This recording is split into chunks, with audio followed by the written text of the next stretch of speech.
Sais-tu qu'un cambriolage a lieu toutes les 15 secondes aux États-Unis? Cela signifie qu'environ 4800 cambriolages ont lieu tous les jours. Et la police ne peut élucider que 13% de tous les cas signalés. Alors oui, on ne plaisante pas avec la sécurité domestique. Je ne le ferai donc pas. Mais malgré tout, ne t'inquiète pas, tu n'as pas besoin de transformer ta maison en forteresse pour te sentir en sécurité. Tu peux faire tout un tas de choses pour empêcher les malfaiteurs d'entrer chez toi et pour protéger tes objets de valeur sans te ruiner. Chaque chose en son temps. Les maisons sans système de sécurité sont 300% plus susceptibles d'être cambriolées. Tu devrais donc envisager d'en installer un. Cependant, il en existe de nombreux modèles différents. Du coup, il peut être difficile de choisir celui qui correspond le mieux à tes besoins spécifiques, au niveau de protection souhaité et à ton budget. Mais tout se résume finalement à deux solutions, l'installation professionnelle et l'installation maison. Nous allons examiner les deux. Les systèmes installés par des professionnels nécessitent une supervision spécialisée et font généralement l'objet d'un contrat à long terme. Ces systèmes sont payants. Cependant, la dépense initiale est en général relativement faible car les fournisseurs échelonnent les frais sur toute la durée du contrat. Une fois que tu auras opté pour une installation professionnelle, l'entreprise organisera d'abord un rendez-vous avec l'un de ses techniciens expérimentés qui procédera à une évaluation et t'expliquera toutes les options qui s'offrent à toi. Et tant que ton contrat est en règle, tu peux leur signaler tous les problèmes que tu rencontres avec ton système. Ils veilleront à ce que tout fonctionne correctement. En résumé, un système de sécurité professionnelle te permettra de te relaxer, tu n'auras pas à passer des heures à regarder des tutoriels ou à lire des manuels. Néanmoins, les systèmes de sécurité professionnelle peuvent ne pas te convenir, surtout si tu es locataire, car les conditions du contrat peuvent parfois être contraignantes. Ou peut-être n'es-tu pas locataire et qu'il s'agit pour toi d'une question de budget. Dans ce cas, une installation maison est probablement ce qu'il te faut. L'avantage, c'est que si le prix moyen est d'environ 50 € par mois pour un système professionnel, il n'est que de 30 € pour un système maison. En outre, tu n'as rien à débourser pour l'installation elle-même. Tu devras cependant t'attendre à un coût initial plus élevé si tu choisis cette option. Et il y a aussi le fait qu'une installation maison peut ne pas être parfaitement réalisée. Il peut y avoir des failles qu'un professionnel aurait détectées. En fin de compte, le plus important avant de choisir un système, c'est d'évaluer tes besoins selon l'endroit où tu vis et ta maison elle-même. Sais-tu que 34% des voleurs passent par la porte d'entrée pour entrer chez les gens? Si ta porte n'est pas assez solide, c'est un peu comme si tu invitais les cambrioleurs. Il ne suffit donc pas d'installer un système de sécurité. Tu dois aussi inspecter toutes tes portes. Assure-toi que leurs chambranles sont robustes et leurs charnières bien protégées. Tu peux toujours utiliser des kits de renforcement. S'il y a une ouverture pour le courrier dans ta porte, vérifie qu'il n'est pas possible d'y passer la main. Lorsque tu emménages dans une maison ou un appartement où vivait quelqu'un précédemment, veille bien à changer les serrures. Tu t'assureras ainsi que personne ne pourra entrer chez toi en utilisant une simple clé. Une autre façon de sécuriser ta porte est d'installer une caméra connectée. Celle-ci, proposée par Amazon, est extrêmement facile à utiliser. Elle est 100% sans fil. Elle possède une batterie rechargeable intégrée qui durera entre 1 et 2 mois. Tu n'auras donc pas à la recharger trop souvent. Tu peux surveiller l'état de la batterie grâce à l'application pour téléphone. Elle est également dotée d'une technologie de détection de mouvement et d'une vision nocturne. Et tu n'as pas à te soucier de la météo, car elle est également étanche. Au fait, n'oublie pas les portes à vitres coulissantes. Tu peux utiliser des barres ou poser des chevilles dans les rails afin d'empêcher qu'on les force. Tu peux aussi installer des senseurs qui te permettront de savoir si quelqu'un essaie de les ouvrir pour pénétrer chez toi. Nous abordons maintenant les bases de la sécurité domestique. Le pourcentage de cambrioleurs qui entrent dans une maison par une fenêtre atteint 23%. La raison principale, c'est que la plupart du temps, les gens oublient de verrouiller ces ouvertures. Et les cambrioleurs pourront toujours casser une vitre. Si tu ne veux pas que cela arrive, tu peux essayer de renforcer tes fenêtres avec un film de sécurité, ajouter des barreaux ou installer des senseurs. Si cela t'est impossible, tu peux aussi planter des arbustes épineux sous les fenêtres de ton rez-de-chaussée pour décourager les voleurs de s'introduire chez toi par effraction. Quelle est la différence entre un acteur et un cambrioleur? Les cambrioleurs n'aiment pas les projecteurs. Il est toujours bon d'avoir un éclairage extérieur. Les lampes doivent être placées devant et derrière ta maison, le long des allées et près du garage. Pour rendre ces lampes encore plus efficaces, tu peux utiliser des capteurs de mouvement. Décryptons les codes des cambrioleurs. Du ruban adhésif sur la poignée de la porte, une tranche de fromage sur le capot de la voiture et bien d'autres choses encore peuvent être signes que tu es la cible d'un escroc. Les cambrioleurs ne choisissent pas une maison au hasard pour la cambrioler. Ils vont souvent surveiller la maison avant de passer à l'action afin d'en savoir plus sur sa sécurité. Ils laissent des marques sur la maison, la porte du garage, la boîte aux lettres ou l'abri-jardin. Apprends à connaître ces marques et à savoir ce qu'elles symbolisent, et tu pourras mieux protéger ta maison des cambrioleurs. Si tu vois un cercle dessiné, cela signifie qu'aux yeux des voleurs, ta maison est une cible de choix. Elle n'est peut-être pas équipée d'un système de sécurité adéquat. A l'inverse, un cercle barré signifie qu'il faut éviter d'entrer. Peut-être que la maison est équipée d'alarmes high-tech, de caméras de vidéosurveillance ou protégée par un chien. Des lignes en forme d'échelle signifient que des objets de valeur sont visibles dans la maison et qu'ils valent la peine d'être volés. Si la lettre M est dessinée sur la poubelle, cela signifie que la maison est vide le matin, tandis que la lettre N signifie qu'elle est vide la nuit. Les forces de police ont émis des avertissements à propos de ce code, mais n'oublie pas que certains de ces signes peuvent être aussi des messages inoffensifs utilisés par les ouvriers de la voirie pour communiquer sur les canalisations par exemple. Si tu vois des marques de frappe de clé, n'entre pas dans la maison. La frappe de clé est une technique utilisée par les cambrioleurs au moyen d'une clé similaire fabriquée avec un métal plus lourd, pour limer les goupilles à l'intérieur de la serrure. De plus, les victimes peuvent rencontrer des problèmes lorsqu'elles ont recours à leurs assurances dans de tels cas, car cette technique peut ne laisser aucune trace d'effraction à l'extérieur de la serrure. Tu te fais cambrioler, mais tu ne peux pas le prouver à la compagnie d'assurance. Le cauchemar. Le crochetage est une autre technique, mais qui laisse des marques sur la poignée de la porte, comme légère éraflure autour de la serrure. Toutefois, les véritables signes se trouveront à l'intérieur de la serrure, sur les goupilles, qui auront des indentations. Des éraflures ou des marques importantes sur ta poignée de porte peuvent aussi indiquer que quelqu'un est entré chez toi. Les cambrioleurs utilisent parfois des tournevis pour casser les goupilles de la serrure. Si tu vois des éraflures profondes, des marques ou un élargissement du trou de serrure, fais attention quand tu entres. Les voleurs peuvent aussi coller du ruban adhésif généralement transparent sur la poignée de porte. Supposons que le ruban soit toujours là un jour ou deux plus tard. Les cambrioleurs pensent alors que le propriétaire est absent puisque la porte n'a pas été utilisée. Cette technique a pris une ampleur alarmante à Dublin. La police a averti les gens d'être vigilants et d'enlever toute trace d'un ruban adhésif immédiat après l'avoir vu. Certaines de ces marques sont laissées par les voleurs de chiens qui signalent que ta maison abrite un chien de race digne d'être volé. Les marques à la craie rouge sont pour les gros chiens, tandis que les marques jaunes et roses font référence aux chiens de petite et moyenne taille. La police conseille aux propriétaires de chiens d'inspecter leur maison et de signaler tout signe de ce genre à la police.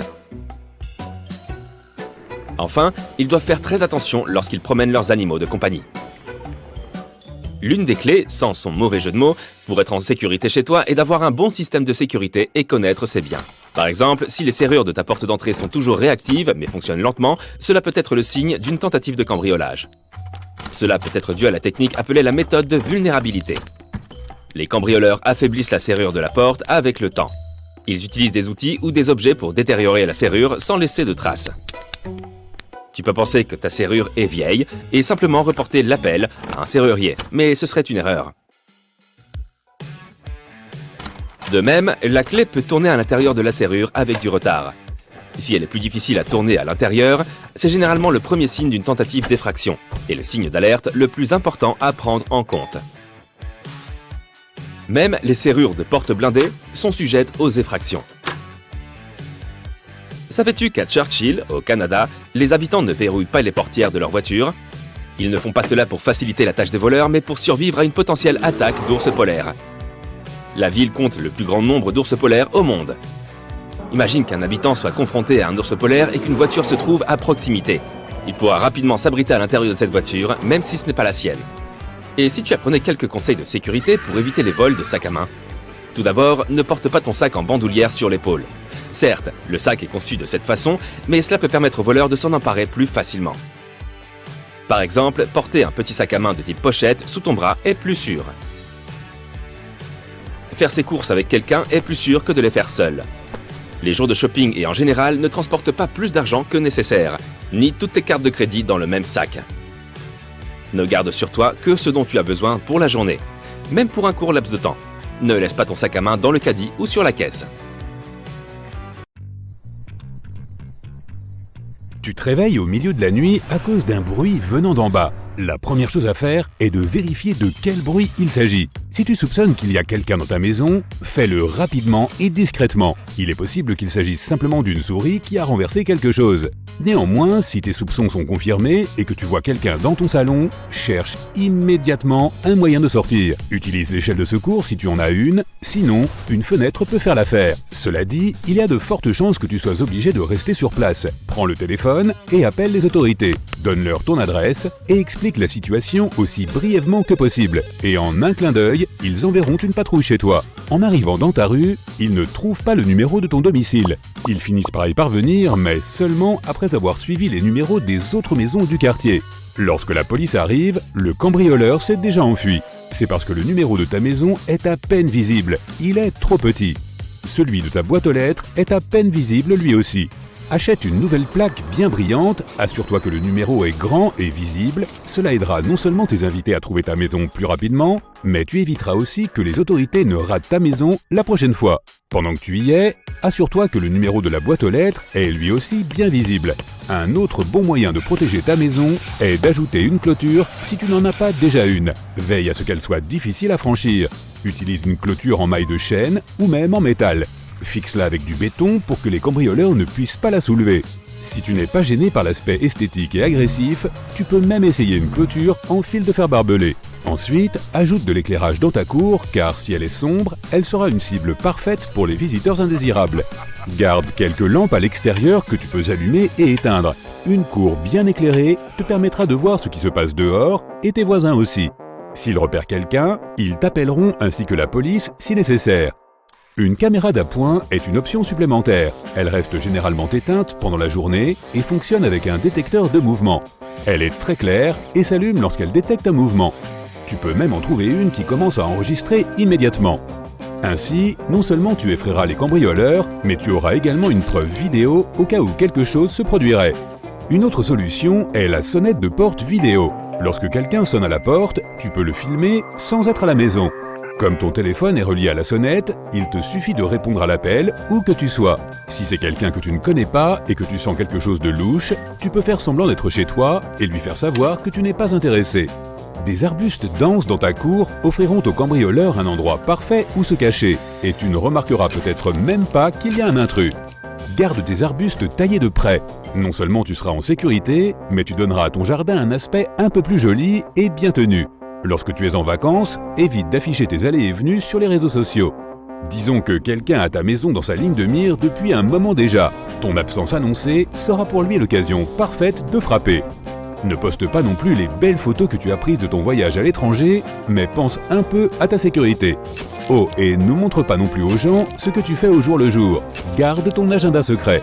Ce sera facile pour quelqu'un de suivre ton emploi du temps quotidien et de planifier un assaut lorsque tu es au supermarché par exemple. Cela peut paraître évident, mais verrouille toujours ta maison lorsque tu pars, même si tu penses vivre dans un quartier sûr. Et si tu viens d'emménager dans une nouvelle maison, change aussi tes serrures. Cela vaut également pour les appartements ou même si tu loues juste une chambre.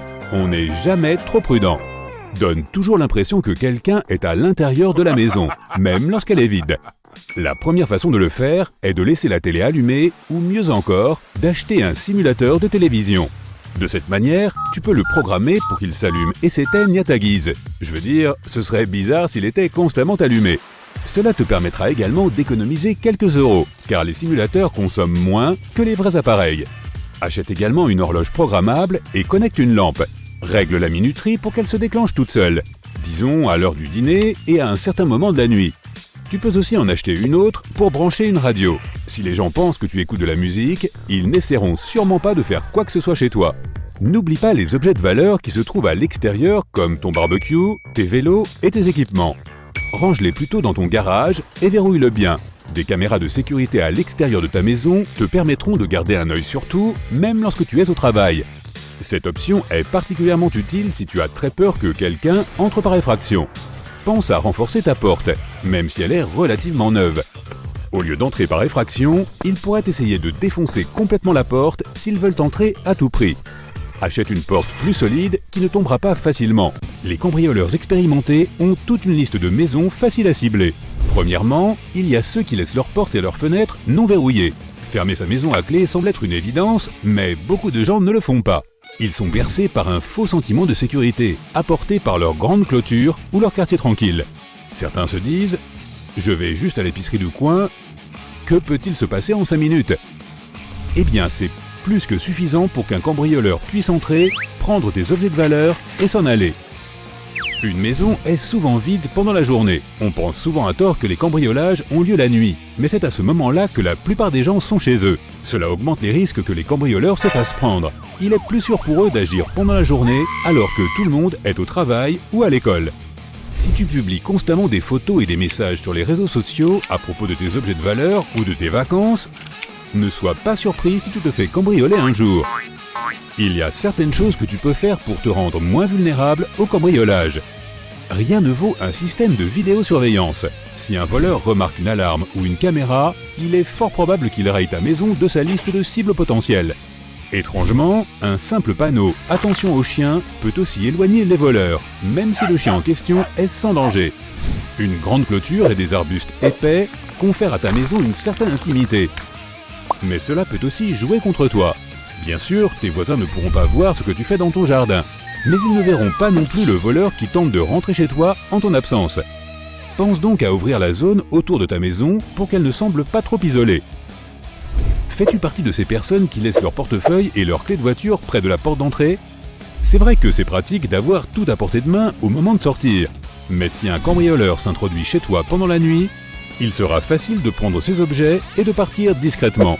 Le meilleur endroit pour déposer tes clés et ton portefeuille durant la nuit, c'est près de ton lit. Fais attention à toi.